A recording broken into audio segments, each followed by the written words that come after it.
Welcome to the West Wing Week, your guide to everything that's happening at 1600 Pennsylvania Avenue. But first, a brief message from the Small Business Administrator, Karen Mills.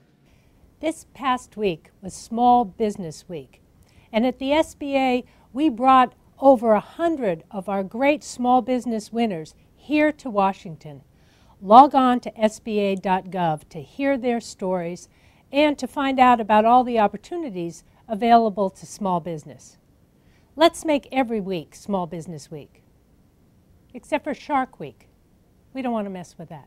This week, May 21st to the 27th, or I State Your Name. I state your name. On Friday, May 21st, President Obama spoke with members of his White House staff, his cabinet, and leaders from the transportation industry in the Roosevelt Room, before signing a presidential memorandum on increasing fuel efficiency and reducing harmful emissions for trucks. Who did I miss that? Just members of Congress. We brought together all the stakeholders, including former adversaries, to support a policy that would benefit consumers, workers, and the auto industry. The president then met with members of his economic team to discuss progress on Wall Street reform. We ready? Come on in. The president also spoke with Chris Dodd and Barney Frank, chairman of the congressional committees handling the reform bill in the Senate and House. On Saturday, May 22nd, the president traveled to the West Point Military Academy to deliver this year's commencement address.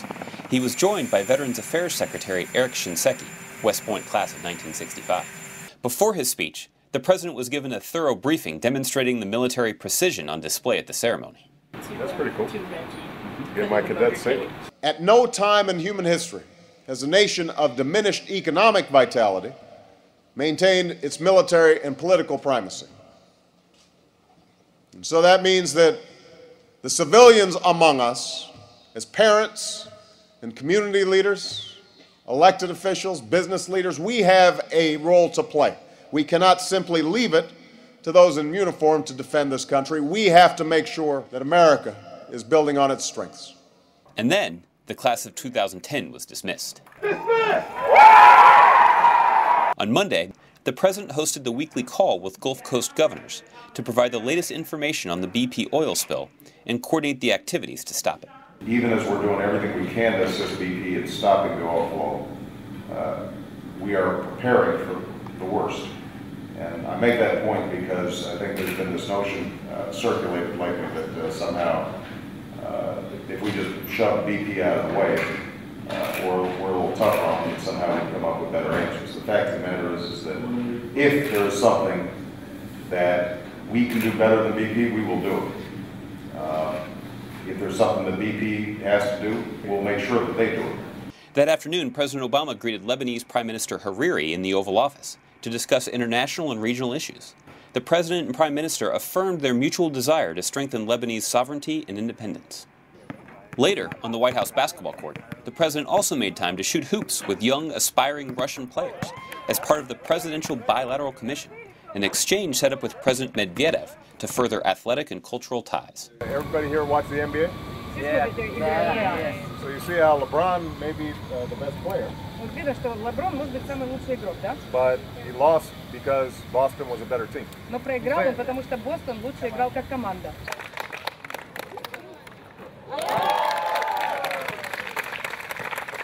On Monday evening, the President and First Lady hosted a reception on the State floor to celebrate Asian American and Pacific Islander Heritage Month and the unique cultural influence the community has on America.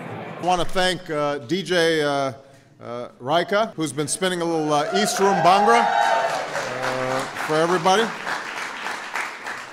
mixing a hip-hop beat with the sounds of her heritage, making a uniquely American sound that may not have been heard in the White House before. On Tuesday, the president went out to the Rose Garden to herald Small Business Week, a White House tradition started by John F. Kennedy in 1963 to celebrate the entrepreneurs that form the economic backbone of the nation. Now, government can't create jobs, but it can help create the conditions for small businesses to grow and to thrive and to hire more workers. Government can't guarantee a company's success, but it can knock down the barriers that prevent small business owners from getting loans or investing in the future. Later that afternoon, the president went to the Capitol to speak with members of the Senate Republican Conference about ways to work together on some important issues coming before Congress. Afterwards, the president said they had a good discussion. That evening, the president left for sunny San Francisco, where he stayed overnight. On Wednesday, President Obama went to Fremont, California, just north of San Francisco, to tour Solyndra Incorporated, a company that makes solar panels. Thanks to loans from the Recovery Act, Solyndra is building a new factory where it will hire 1,000 new workers. The president took a look with California Governor Schwarzenegger. Manufacturing my best. We're going to keep on building stuff here in America. You're demonstrating that the promise of clean energy isn't just an article of faith, not anymore. It's not some abstract possibility for science fiction movies or a distant future. It's happening right now. On Thursday, the president welcomed the NCAA men's basketball champion Duke Blue Devils to the White House. It was a special treat for former Duke captain and current presidential aide Reggie Love.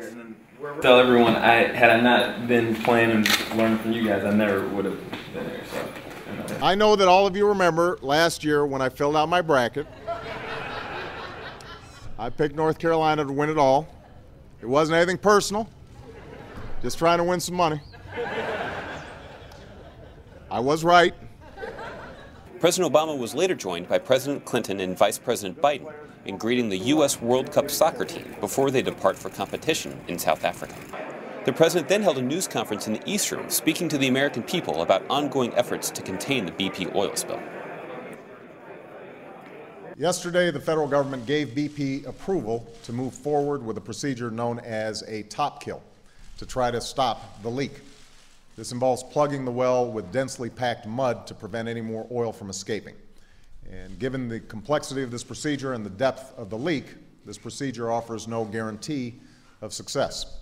But we're exploring any reasonable strategies to try and save the Gulf from a spill that may otherwise last until the relief wells are finished. The president also met with Liberian President Ellen Johnson Sirleaf, emphasizing the historic bonds our nations share, as well as the tremendous strides Liberia has made towards improving stability and governance. In all these endeavors, I want to make sure that the people of Liberia understand, and I certainly want you, Madam President, to understand that the United States is going to be a constant friend and partner. To find out more information on any of these topics or to see complete videos of these events, go to whitehouse.gov. And thanks again for checking out your West Wing Week. This is a sample of a small sample of what we made in the factory. This is for you to take back. We understand Vice President Biden has one, so we don't want you to feel left out. Biden, yeah. Something I don't have. And,